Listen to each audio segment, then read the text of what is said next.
Whoa! Tasty high note. Oh, hi, don't mind me. I'm practicing my new baritone sax. I just heard PayPal's paying for people's stuff every day for 100 days, and there's 10 million up for grabs. All you have to do is use PayPal checkout online. So there's never been a better time to buy a few things off the old wish list. Like this leaf blower! PayPal could pay for your purchase. The Great PayPal Checkout. No purchase necessary ends July 18th. See official rules at paypal.com/thegreatpaypalcheckout/terms. Participating merchants only must use PayPal checkout online. Coverage of up to $100 and eligible purchases per card. This episode is brought to you by Dogfish Head Craft Brewery. The Grateful Dead and Dogfish Head have gotten the band back together with the release of Grateful Dead Juicy Pale Ale, a light-body pale ale brewed with sustainable Kernza grains, granola, and heaps of good karma for a refreshing brew that's music to your taste buds. Available nationwide. Visit dogfish.com to find Grateful Dead Juicy Pale Ale in your neck of the woods. Dogfish Head Craft Brewery is located in Milton, Delaware. Please drink responsibly. So are you ladies surprised that even now, for someone like me or even younger people, that the Beatles are changing lives still? Are you surprised at all? Or would you even have thought that would have been happening when you were young? I'm not surprised at all. Not surprised at all. There was something so unique, so fresh, and so lasting about them. You know what? I think that generations of fans of Carol and myself is first, second generation, third generation. You know, there's almost fourth generation fans now, okay? My little grandson that my daughter plays Beatle music to just turned 4. When he was like 2 years old, he was loving Drive My Car. Loving it.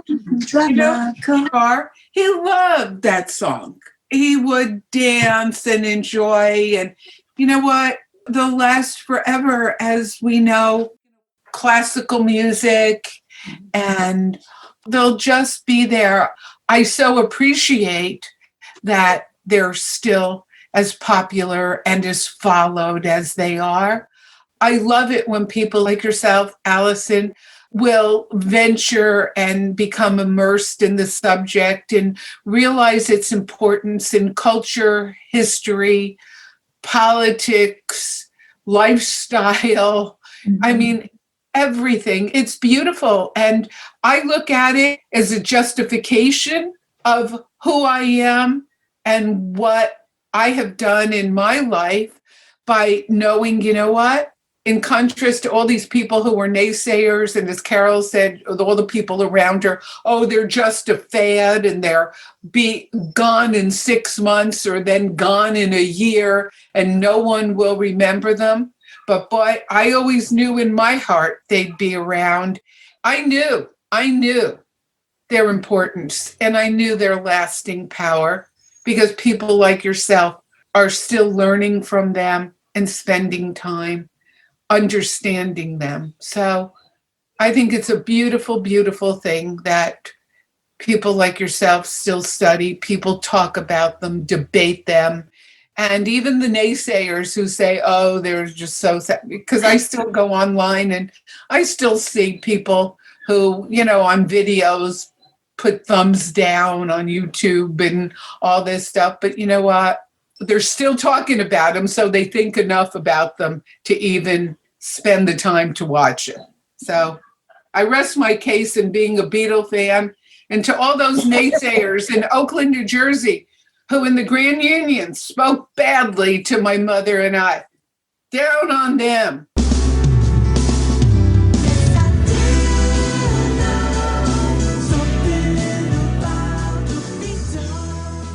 End of intermission. Part 2.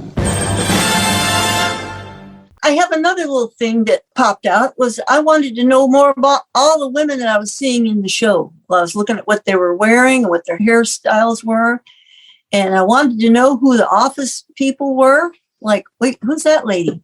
I know there were a lot of men converging, tech guys and truck people and all of that. But I found myself saying, oh, I like what she's got on a miniskirt, or she's doing that or that. And I noticed that even on the street, I wanted to talk more to those people. I wondered who they were and, you know. I know, right? You really want to know what they're thinking at that point, because you could tell some of them were really into it, and some of the people were just so, British and just stirred by what noise is coming down, and you just don't do those things. It really showed the world as how things were clashing between different people of one generation versus another, and the tolerance level and things like that. But Carol, along with looking at the women and who the women were, and most of them were like, secretarial support staff. Unfortunately, something that we hopefully don't see that much of, the workers at the fan club there, or workers at, Seville, but who I was fascinated by, and what I really wanted to bring up with everyone here today is the Mal Evans story. Because I have to tell you, I met Mal on a couple of occasions. And I really, in the scenes with him, he took my attention away from what was going on with the Beatles and a lot of the activity. From what I've heard, there's a project or a book coming out with Mal's son, Gary. Ken Womack's book. Mm-hmm. And a really fascinating devotion to the Beatles he had that was not always reciprocated. And I think that this really showed me what I had somewhat known, but always felt, is that Mal there wasn't given his due by the whole Beatle organization. And when I rewatch it, I'm going to watch it in a little bit different way, but I just want to share and hear anyone who, when you spoke with Peter Jackson, I don't know, Robert, if you even talked about, because I haven't heard it all the way through your interview, if you got to talk about Mal and the importance of Mal, but you saw him there in almost every scene, working and bringing tea and lifting this, and he was writing lyrics and suggesting changes of lyrics. Yeah, it's like he's providing input. He wrote changes for Sgt. Pepper. He contributed an incredible amount where they never really gave him the credit. He started like with Neil, and Neil ended up running Apple. Right. And there was Mal, so many years later, still carrying speakers. What's the story with that? I don't know, but I'm looking forward to reading more about Mal and seeing what happens, because the life was so tragic. Yeah, dead at 40. So Womack has a book coming out, and I believe Peter Hicks has a book coming out. Is there a third one? Did you mention a third one, or is it? There's the only two that I know of. Yeah, I think his son was contributing to one. Correct, to Ken's, yeah. Uh-huh. Yeah. It's interesting because there's been excerpts of his diaries made public, and most of them are very mundane, like, drove 300 miles last night to this gig or whatever. But there was one entry that has aired that's very insightful. And the biggest thing that's striking to me about it is the timing of it. It's dated January 13th, 1969. Well, what day is that? That's the day after the meeting at Ringo's house. It's 3 days after George left on the 10th, quit the Beatles. And so this is what you see in Get Back, is when they're sitting around having that discussion. Wouldn't it be silly 50 years from now if people say the Beatles broke up because Yoko sat on an amp? It's that day. And he writes in his diary, he's basically having this crisis that he's facing where he feels he's being sort of ill-used by the Beatles, that this wasn't the life he expected for himself. All I do is fetch and carry. And he says, big boys don't cry, I suppose. And so he's feeling very sorry for himself at that moment. Maybe it's indicative of feeling down, as they all were with George's walkout, and not knowing quite what it meant or what they were going to do with it. Or maybe it was him in that moment realizing, as you said, Deb, that he was kind of ill-used. And it's funny because I guess if you were to draw a conclusion, they saw him as they saw him from the very beginning, even though things had changed. He used to be the guy that worked as sort of security for them. He carried their amps. He was the guy who did the stage setup, all these mundane tasks. And then you get that great moment in Get Back where they're working on Maxwell, and as they're cutting out for the day, Paul calls out over his shoulder, "Anvil and a hammer. We're going to need an anvil and a hammer." And Mel's like, "What?" And the next cut you see, there's a hammer and an anvil. He's done his job, which is to fulfill the Beatles' every whim and do it quickly and on demand. And there was nobody better at that. But it's clear that, at least at that time, in the moment, he was feeling like, is this all there is for me? Is this what I was meant to do? As you say, he was so devoted to the Beatles that he had a son and a daughter. Spending all the time with the Beatles, he was barely seeing them grow up. And then, of course, he went off to America and missed the last few years. So it's really a sad story that I am looking forward to what Ken comes up with and getting him more of his due, because he was as essential in his way, maybe not on the level of a George Martin or a Brian Epstein, but certainly they kept him around and relied on him. Was it him that George was asking to fetch shoes? Shoes and Get Back, you're right. Yeah, but it was Mel. It was Mel, yeah. In the Hunter Davies book, there's the John Lennon quote, "Socks, Mel," and then he comes and provides him with a selection of socks. So stupid things like that, he was always at the beck and call for. I loved him, and I loved seeing him. And Deb, you're right. It's heartbreaking. But I also know that he must have known the rarity of his position and how valuable he was. Yes, you don't feel appreciated, but I don't think he could have pried him out of that job. And service is also love. Mm-hmm. And there was so much love in that organization, and respect and kindness. Just look at the way when George Martin would enter the room, he didn't, "Now listen, you guys, you got to do this." And he was kind and respectful. There was a decorum, and there was so much positive energy. I've been a servant many a time to people who are just barking out commands, but I also know I'm there because I want to be, and that there is great love behind everything that's going on. He should have had more credit given, especially when anytime as a creator, you contribute something, a phrase or a character, you need to get credit for that. That's your intellectual property. Mm-hmm. He gave without question. He wanted to be part of the team. Every great story, there's always somebody behind. There's always that character behind. Multiple ones in the Beatles case. Right. And there's always somebody like Billy that shows up. Billy, yes. Wasn't that miraculous? Oh, Deb, what'd you think of Billy? Oh, boy. I'm going to take a pass on Billy right now, okay? Did you know him personally in your line of work, or no? Okay. No. Mm-mm. Okay. No, I didn't. I don't really have much to say on Billy. The thing is that he wasn't a Nicky Hopkins, and Nicky Hopkins was a great utility player. He was beyond talented. I've been seeing a lot of him lately. That's why, because I'm working on these Ed Sullivan Show clips, and he was on Ed Sullivan. He did a duet, Agent 007, with Ray Charles. And it was just yesterday that I was actually looking at the clip. I never met Billy. I never saw him in person. Played at the Troubadour a lot, but I wasn't here in LA yet. But I think that he was a beyond talented person. And I don't know, he just pulled it together, didn't he? I think he did just so wonderfully. I don't know. I have no personal insight into Billy Preston, but just from watching and knowing who he is, and from a fan's point of view. Which Beatle was it who I've read that said, oh, if they had gone on, maybe he would have ended up continuing to play with the Beatles? Yeah, that was John that floated that to Paul, who immediately swatted it down. Said no, right? Yeah. Yeah. I wonder if he came to regret that.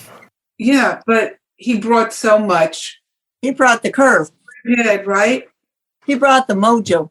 Like Paul said, I'm just a guy from the north of England. I don't have soul. Yeah, when Billy plays the soulful. Yeah. I just so appreciated him in the in what he did. It was like a throwback to their early years where it just seemed when things were going nowhere, the right person at exactly the right time would drop into their lives, whether it was a Brian or a George Martin or whoever. And he was that. It was like a throwback to that. It's like we're swimming in circles here, trying to get a handle on this project.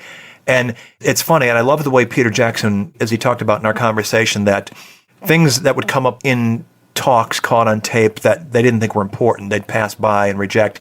And then suddenly when they're on day 13 or whatever, oh, didn't we have a reference to that like at day 2?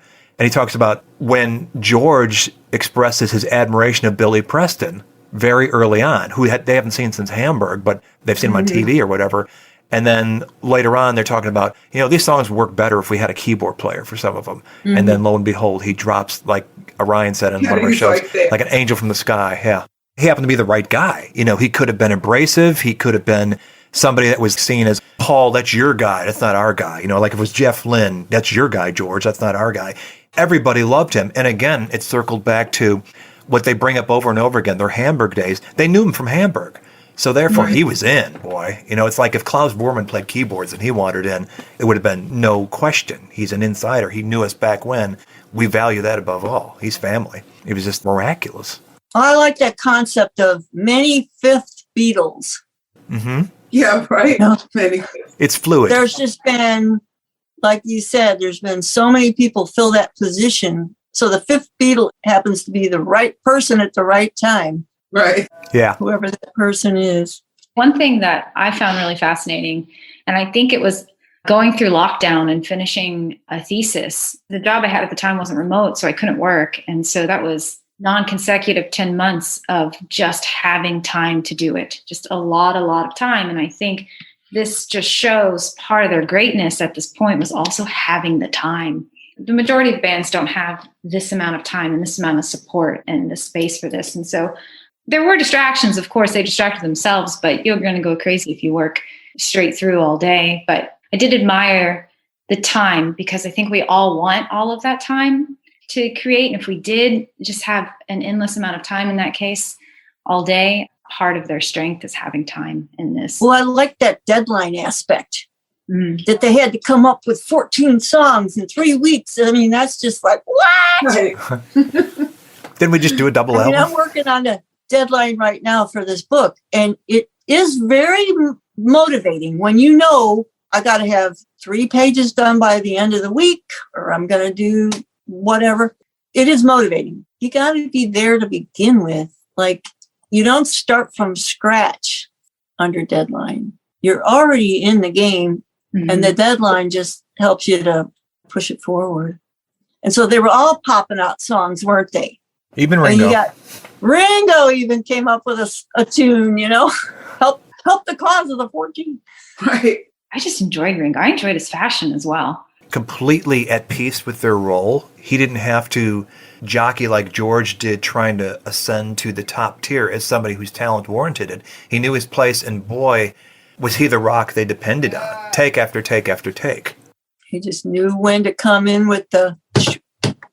Yeah. And Linda had a nice thing to say about him as well in the beginning. I feel the most calm around him or something like that. Yeah, he has the most calm demeanor. Yeah. Or something along the lines of that. And you hear that on the Nagras, like when other heavier discussions are taking place, he and Linda are bantering about kids and animals and things like that. Yeah. I get that about Ringo, like he was very at ease, making people feel at ease and welcome.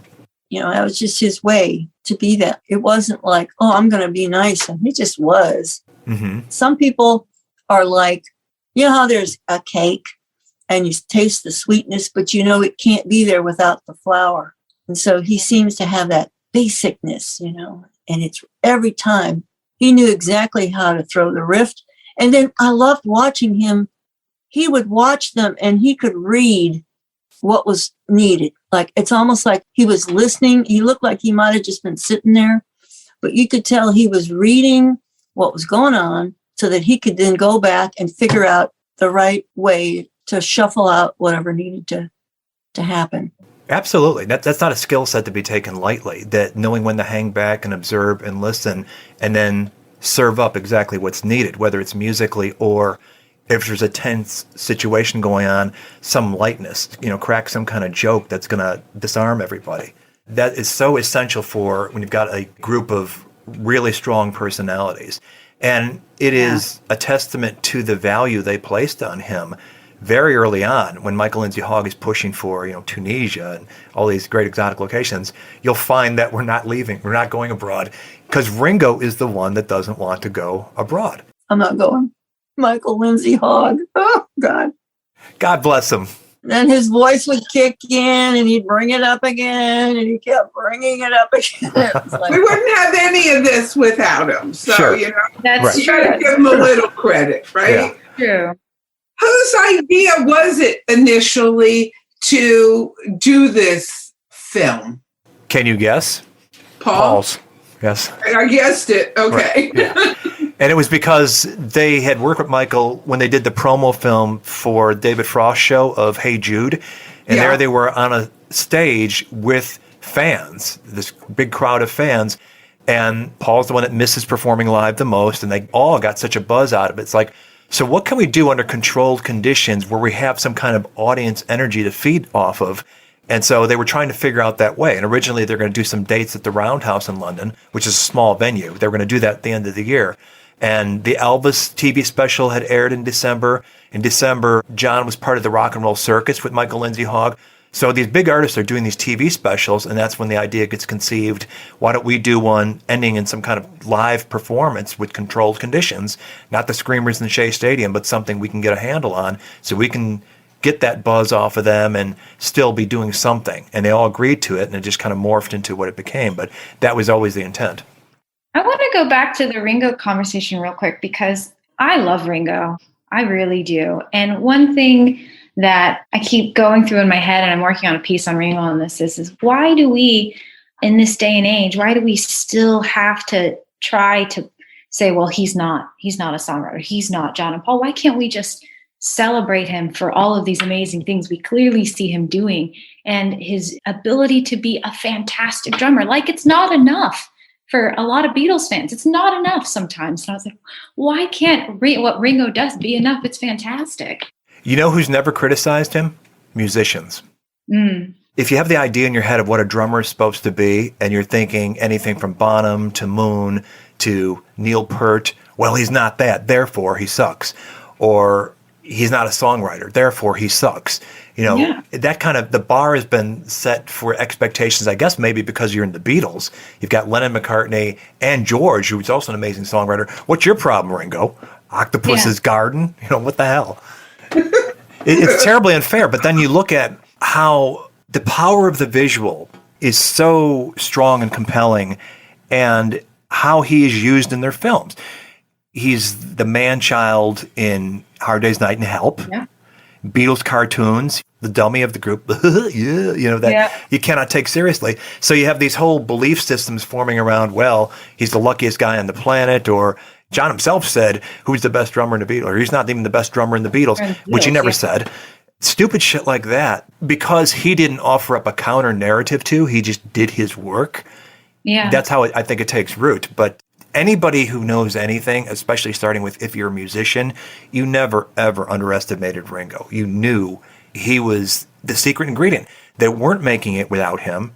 And after he entered the fold, they took off. I don't think that's an accident. I don't either. His portrayal in the Maysles Brothers film, The First Visit to the US, how can you not love him? How can you not love him?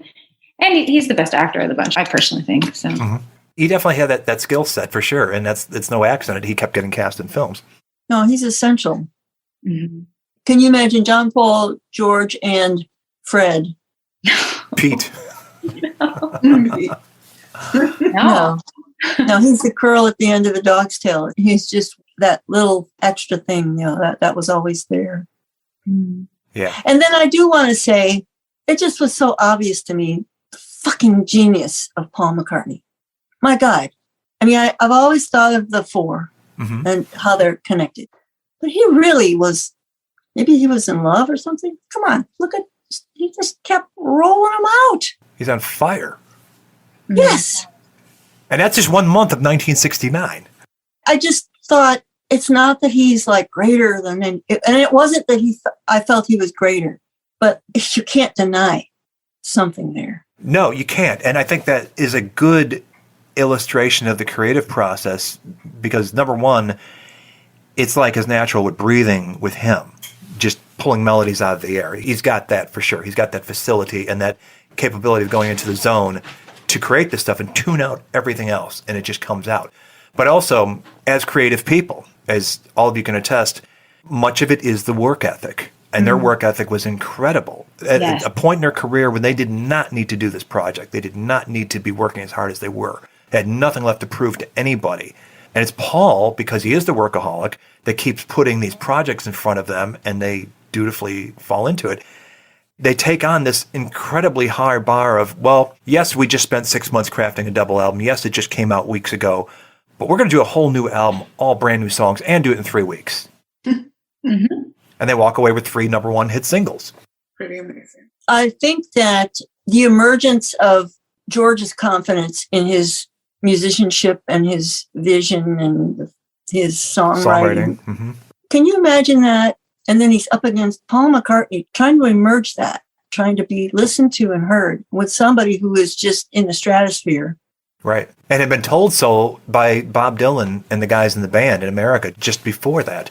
And he comes back to find the same group dynamic as he faced in 1958. You could feel George, yes, you could feel all that pain. You could feel him trying to be taken seriously.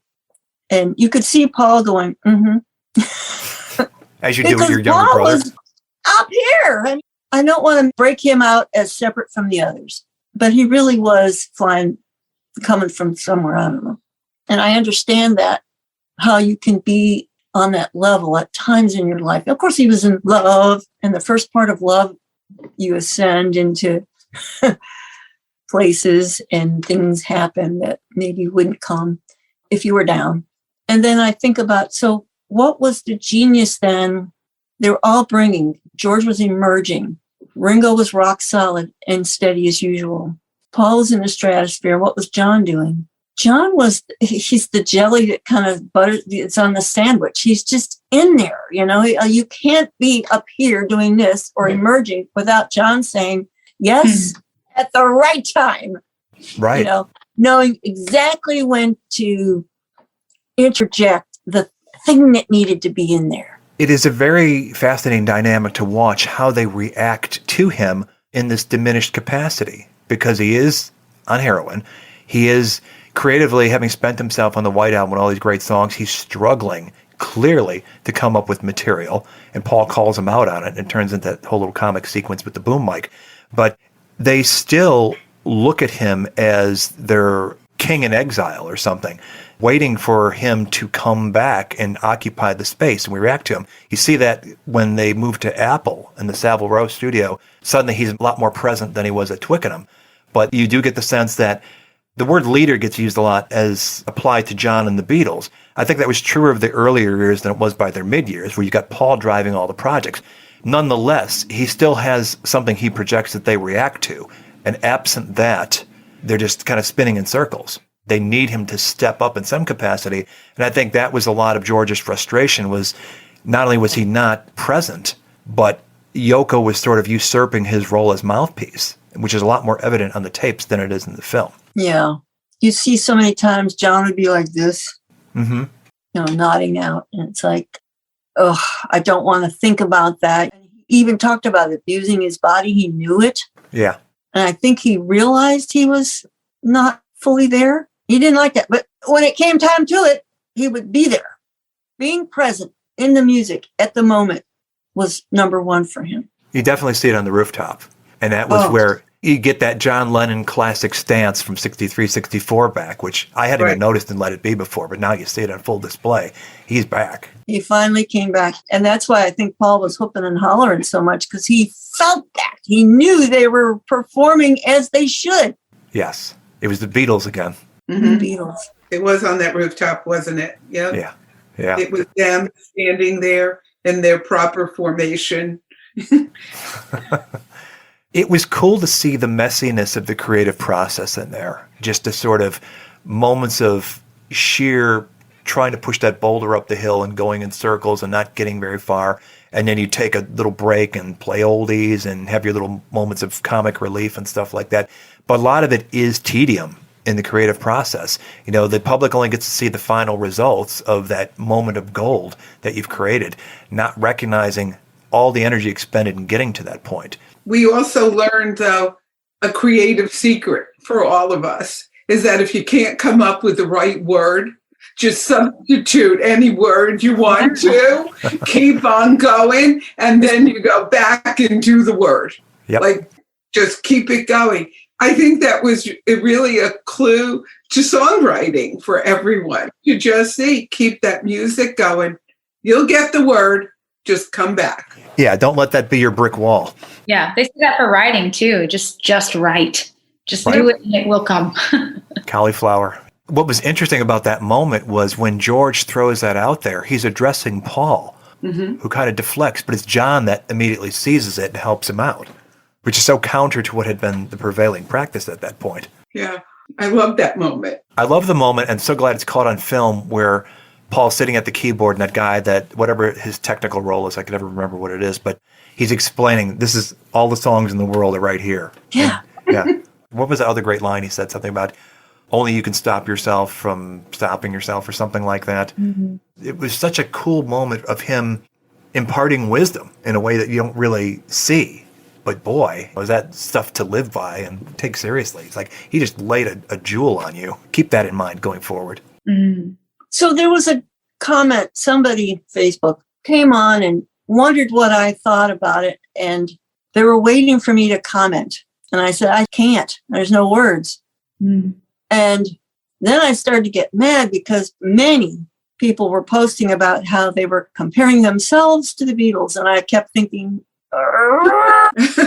you can witness the creative process. This is a master class in the creative process. Right. And you can appreciate and enjoy what you saw on every level, but never, ever, ever think that you can compare yourself to them. Sorry. I'm just like the Beatles. No, you're not. This is why I always say my spirit Beatle. Like earlier when I said I relate the most, I always say, well, today my spirit Beatle is Ringo, or today my spirit Beatle. That's the fan, huge fan inside of me. I'm like, my spirit Beatle. Heather, what do you think that this does for the fandom? We know that they said statistically it was mostly an audience of over 55s that were watching it. But I'm thinking in terms of having had so much about their process and inner workings revealed, is it going to change much in terms of how people see the Beatles? I'm wondering with especially the younger generations who are not as in thrall to the mythology and all those aspects of the people who've had, 50, 60 years to think about this. We talked about it humanizing them. Where does that place them in terms of status? Is that a good thing for their legend going forward, or is it something that diminishes them? I'm wondering what we think about that. What did this do for them as people, as an act? Well, I have some insight on that. Okay. Because I have a kid. When this came out, right after it came out, she went to Art Basel in Miami with her graffiti team, and they were doing wall art and graffiti art. And I said, oh my God, you're going to have to watch Get Back. It'll be the talk of Basel. Everybody in Miami is going to be going crazy. It's going to change the world. It's like everything. It's giving hope to humanity. I'm talking like that. Okay. Well, she still hasn't watched it. None of the graffiti kids watched it. And she never heard anything about it at Miami Basel. And I said to her the other day, what are you waiting for? It will plug all holes in your life. Because she likes the Beatles. Of course, she grew up listening to them with me, but there hasn't been much interest. For her, it means sitting down and watching it. And she does everything on her phone. Right. And she's busy with her business and this and that. And even when she was sick she had the mild COVID, I said, oh, this is a perfect time. It'll lift your spirits. You'll feel better immediately. Just didn't hit. So I don't know. Well, it definitely jives with what we know about social media and the various platforms, and shorter is more effective, and younger generations seemingly don't want to sit through something that requires a lot of effort and time. Maybe that's the next move on Disney's part, is chop it up into little bits and throw it up on TikTok and see what happens. Show the 1 hour version. Yeah. Maybe it'll hold their attention. And then for a group of people who then find that intriguing, they'll want to see more of people who are interested in the roots of what their music is and where it came from. So maybe it just needs a bit of a rebranding to get out there. But it is what it is. And I think it's wonderful that it was done and we got to see these insights. And, I think it's just a matter of time. The way Let It Be, the original one, is there and for people to watch. And I think this new document will be there. And therefore, historians and people like Allison, who have really studied on a certain level the Beatles and their influence and people around the world. I think it's just wonderful that this document will exist, and whether it changes the mind of people who follow Billie English or whatever, you know what? It's all time that erodes. Listen, I never thought I'd like jazz when I liked the Beatles, okay? Never thought in 1965 from screaming at Shea Stadium would I just love jazz, but now I love Chet Baker. And it's like my tastes have expanded. So you know what? It's just a matter of time for people to evolve as well. And I'm so happy that it's done. And, if some kid who's 17 says, oh, I don't like the Beatles, you know what I say in my head? Just wait. Just wait. Just wait. It'll come around to you. And you'll get there. And so it's just a document in musical history. And I'm just happy that it was made and we all got to see it. And whether it skews to 55 plus, that's the way it is for now. But then I see people like Allison, in my opinion, youth. How many times do you hear? I work with someone who said, they put Beatle music on or they listen to Breakfast with the Beatles and their kids love the music. Right. They love it. The child was sick. We put on Beatle music. You know what? It made them feel good again. So you know what? If it's feel good music and they're a feel good group and they'll always be there. So, you know what? We don't have to worry about that because their place is secure. We don't have to worry about them making this big thing. People in their time will discover if they're not already fans. And maybe those kids in the back seat who love listening to Beatle music, when they become parents, they'll put it on and their kids will enjoy. But we know that history is set with them, that they're going to endure. And it's just fun for us to have new things coming out to keep us enthralled with their legacy. Yeah. It's a wonderful place to be. I'm glad I had it way back then. And guess what? I'm glad at my age now, there's still stuff like us to sit here and talk about. Wow, I don't have to scream anymore about the Beatles, but I do get to feel the flutter in my heart and happiness. I will say that some Gen Xer friends I have, they like the Beatles and they know the relevance of the Beatles. They loved Get Back. They loved it. They sat through all of it?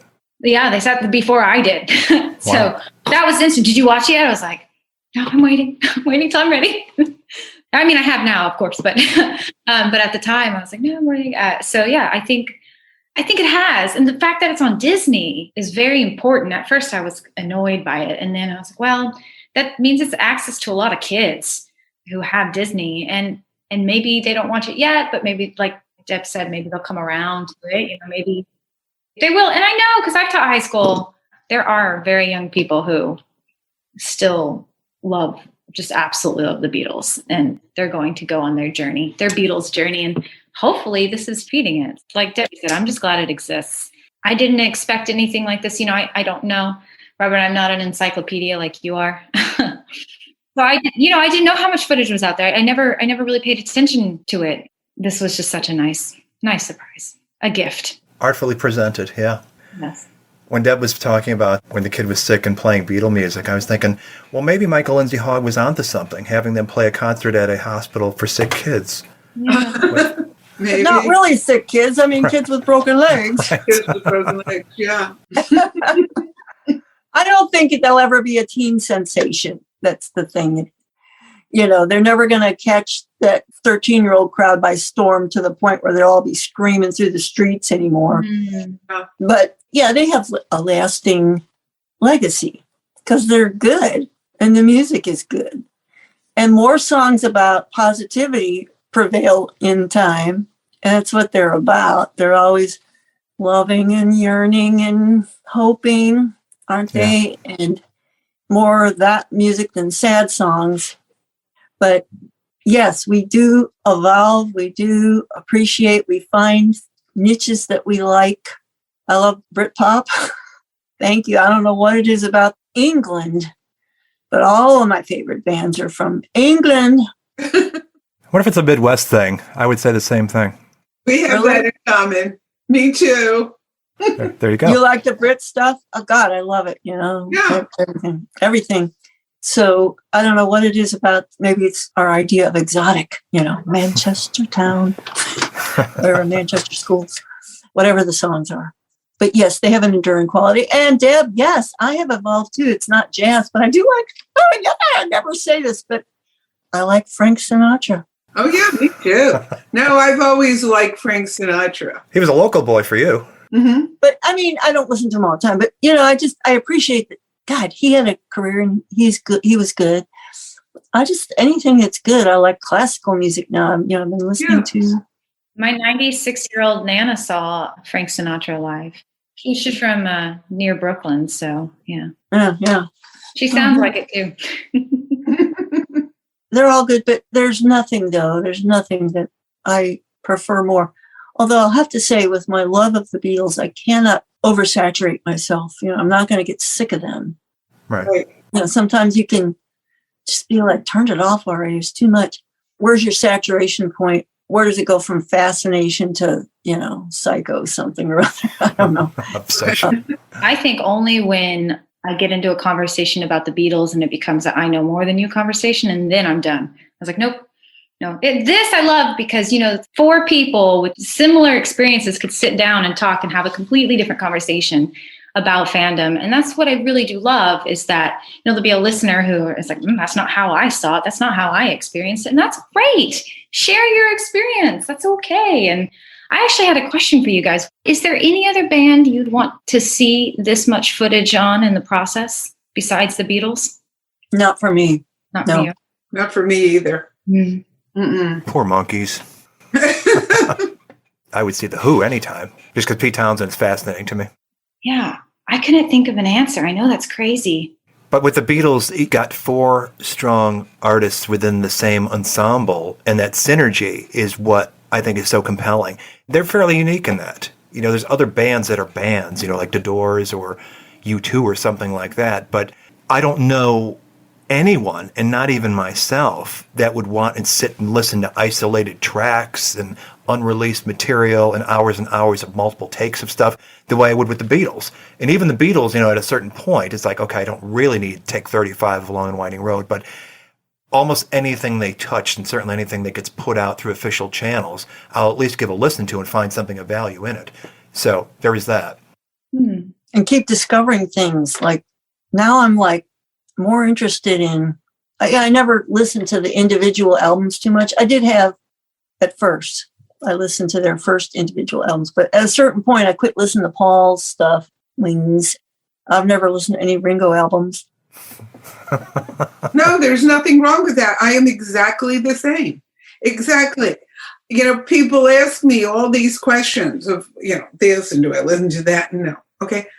I have to really be very specific and say, I am a Beatle fan. That doesn't mean that I, sit there and I listen to Ringo albums and I listen to John and Yoko music and I listen to this. No. And in my head, I look at it's the Beatles as a unit, as a group. Yeah, I appreciate their individual career. If I hear something, I loved Paul's Flowers in the Dirt.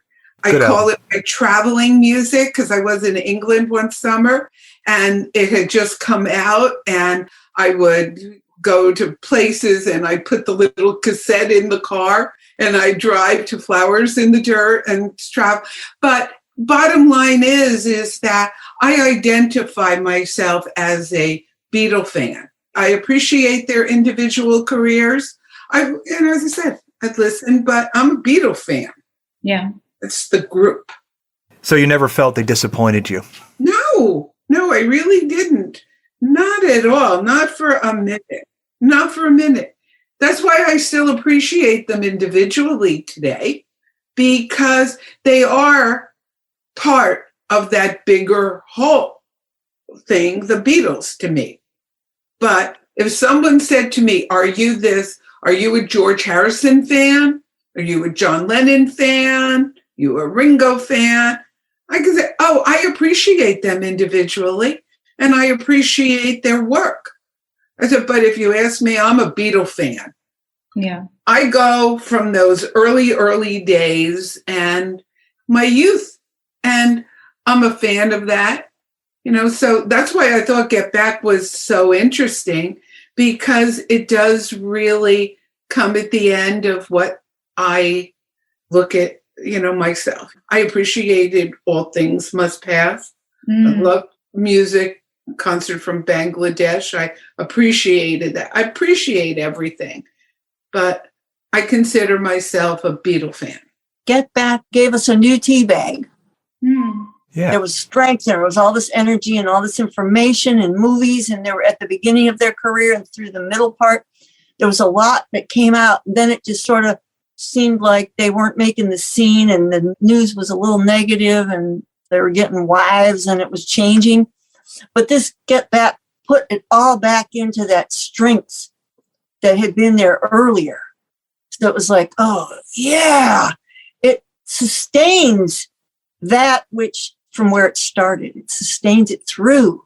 I think I know the answer for the first generation fans, but Allison, maybe you can chime in on this. Did the Beatles coming into your life affect your life trajectory?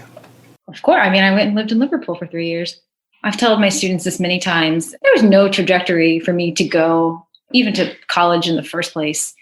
And when I left high school, which I did not do very well, and it's not because I couldn't have, but I wanted to work more. I didn't want to be there. I didn't have that group. I didn't have whatever it was to be the person who really enjoys belonging in high school. And I moved to Austin because I'm from Spring originally, just outside of Houston. And I couldn't stand the suburbs. And I wanted to be around music. And I was a huge Beatles fan. I just loved music. I just wanted to be around it. Wasn't a great musician. I played open mics and stuff, but I wanted to write about music. But I just didn't know how to get involved. And at the time, I wasn't a great writer. And like anything, it takes practice. And when I decided to enroll in community college, I remember seeing an advertisement from a professor who's passed now. He was a rock critic for Circus when Louder and Frick were there, and Lee Moore. And it was a picture, the Young Lion one of Jim Morrison, and it said it was about a rock literature class. And I was like, wait, this is what college would bring me? I can talk about the Beatles? I can talk about the Doors? I can talk about whatever I want in university? Because I decided I would major in history and go through that. And I did. And the professors, when we got to the point where we could talk about, I remember one of my first papers I ever wrote for music and social movements in Dr. Deidre Landon's class was about Pete Seeger and Woody Guthrie. And then I started moving towards, I think I did another one with Pete Seeger on the George Wallace campaign. And I wrote one about, just a conceptual paper. It didn't have anything to stand on about Paul and revolutionary rhetoric and language. I started to find the space, and then that Hope Beatles master's degree popped up, and I was like, I'll never get in. I'm not that kind of student. I'll never get in. I started at a community college. Usually they make fun of us. My friends did, sure, at UT. They'd be like, oh, you're at UTC, good for you.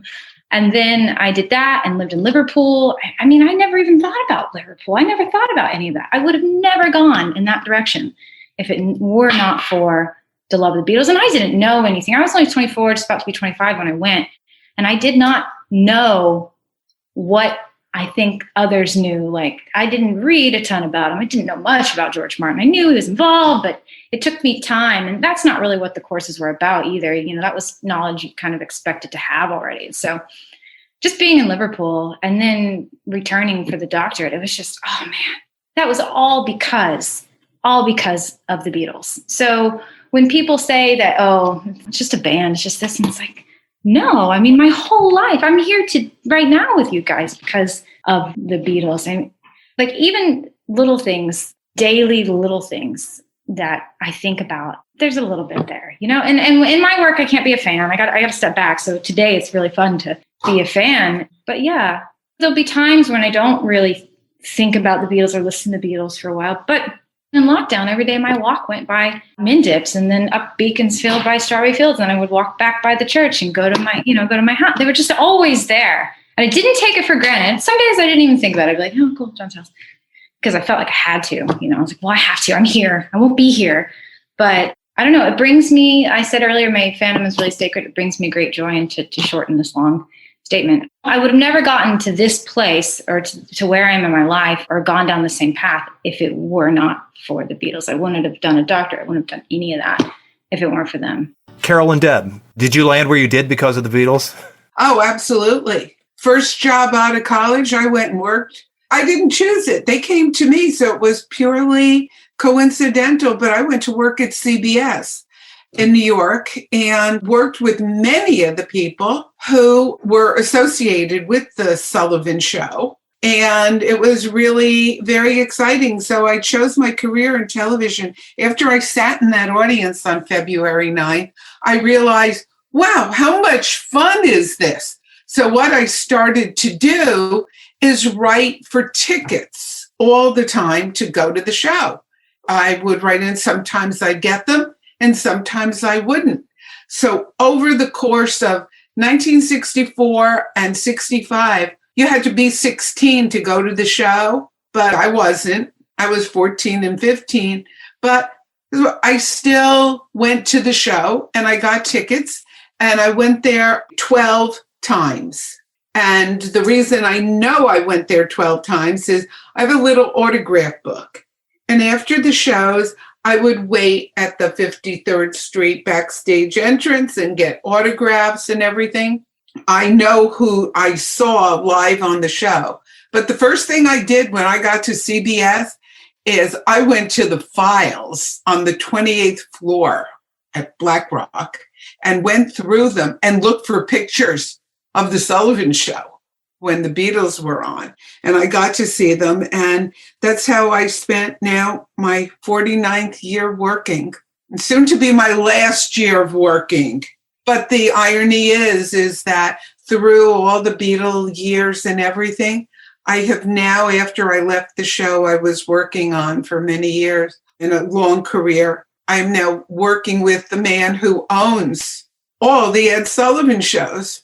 And so I get to sit here at home and I watch some of the shows that I was sitting in the audience of. So basically my life started with going and sitting at the Ed Sullivan Show. And today I'm still watching the Ed Sullivan Show. And just last week, Andrew Salt, the man who owns the shows, asked me if I had a middle name. And I said, no, I didn't have a middle name. He goes, well, I'm giving you one. It's Sully Sullivan. From now I'm Debbie Sullivan Sully, now called Sully, because my career started and ended with Ed Sullivan, which is pretty amazing, right? Yeah. The person that gave you the copy of Please Please Me from Britain in 1963, before they could even get arrested in America, so the person that essentially set you on your path, Are they still among us? No. Okay. Were you ever in position to express what you did, that purchase you made that day in England and brought that back to me, changed my life? Yes, absolutely. My mother passed away and she came from New Jersey to Los Angeles to be with me when I gave birth to my daughter, and we were always in touch. So she knew the importance. She and her husband helped me at my Beatle fan club dance, raise money for the Beatles charity. she was always there aligned with my parents through the whole thing and came to the end, so that she was around till the early 90s, so got to really be aware of a lot of my involvement that sadly my parents didn't, although my mother was alive for one event, which was really great, when I hosted Mike McCartney at my house for the release of Mike Mac's Family album. Yeah. And so my mom was still alive when Mike and his girlfriend at the time, Rowena, his daughters, were in LA at my house. And I had a big shebang, including the highlight, Little Richard came to my house, not to mention Graham Nash and guys from Badfinger and Joan Collins and her husband, who was still alive, Ron Cass. It was sort of quite a sort of Beatle British evening, but she knew the importance of the life. But this is fascinating how your parents, which was sort of atypical, I would imagine, for the time, supported you every step of the way on that journey. Yeah. I think parental support is probably the most important thing. And I tell everyone, never say to your child, you're just a kid. And what do you know? That is probably the worst thing that you can ever say to a child, is that I really feel that a parent's role is to support their child. And my mom got abuse. I remember one night I overheard her on the phone. Someone said, well, why isn't Debbie doing this or doing that? And she's reading all those, for Allison, teen magazines, teen magazines. Why? And my mother said back to that woman on the phone, I'm happy to know she's at least reading. And I quote you on that. I quote you. Did you really? And I always think about that moment, because it's how I tell my daughter to raise my grandsons too, and how I raised her, is that you never tell your child how insignificant what their interests might be, that it's not important. Yeah. Encourage that kid. Amen.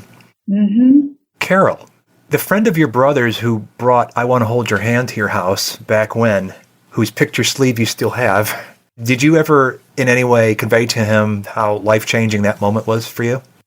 No, he's a jock. He's a coach. Okay. He didn't care. So he wouldn't appreciate it. Okay. Unlike Deb there, I didn't have a lot of family support for what I was interested in.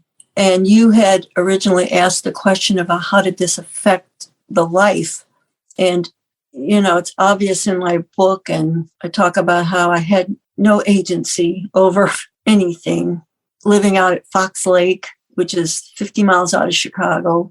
The third kid in a Catholic family, working class family. I found them on my own. I loved them on my own. I built my world and my whole, I just had a hunch, instinct. I'm very emotive type. It was everything. And I let it guide me and drive me, and seeing Get Back affirmed for me that my hunch was right. And that this whole life that I've built, like, okay, you start out thinking, oh God, I love these guys. I love this music. I can't even say the words, I love it, because it's part of my DNA so much. And then I had to build a life without direction. I gravitated towards my creativity. I let my creativity and my intuition guide me. And now I've built a life and a career as an artist and as someone who goes into places. You go into the unknown. You don't exactly know what's going to come out. And things, yes, they just come out of the ether. So seeing Get Back said, that's why this affirms that even though I haven't known in my conscious mind where I was going or what I was doing, it turns out it's all correct. And it's because something that they sparked, their being them, sparked. And here I am finding myself and my own voice and my own creativity, and seeing Get Back affirmed again. Yes. So something about them is something about who I am. And you multiply this times the millions of people that aren't on this podcast that have very similar stories. I'm not them. I'm not going to compare myself, but something about how they are is in me, has shaped me. But it's not something I did. It's just there. We're all captured into some essence. Yeah, no, it was latent and they activated it, your reaction to it. When I listen to words, it's like, yes, I hear people saying the words, and yet I can't articulate well. I never can articulate that thing well. Words only go so far. Mm-hmm. Words like endless rain. Wait, words start coming down like endless rain into a paper cup. Most of my life is tuned into how something is coming across as sound more than visual. But this then met, that was a marriage for me. It was like, okay, I got some visual to go with the sound. And the visuals delivered 100-fold. I'm not disappointed at all. Something About the Beatles. Created and hosted by Robert Rodriguez. Executive producer Rick Way. Title song by the Corgis.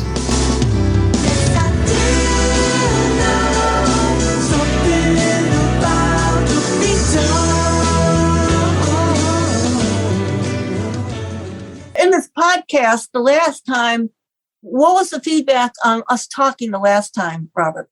Oh, they loved it. It was all overwhelmingly positive, and I think that it was a real service for people that are students of Beatles history to get firsthand stories from the people that were there that, in their way, completely sort of rewrote the history of Beatles screamers and what people thought of them as these empty-headed idiots mindlessly braying at the Beatles instead of people with lives and engagement and hearts and feelings. And certainly the aspect of, they just want to have sex with the Beatles, that nonsense. Allison, you could probably say more. The feedback I got was really good. I thought it was very positive, the idea that people are actually listening to the fans who were there and were part of something. And the questioning, that's where I got a lot of feedback too, is that that went well.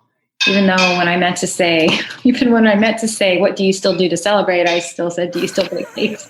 But I meant to say, how do you still honor them?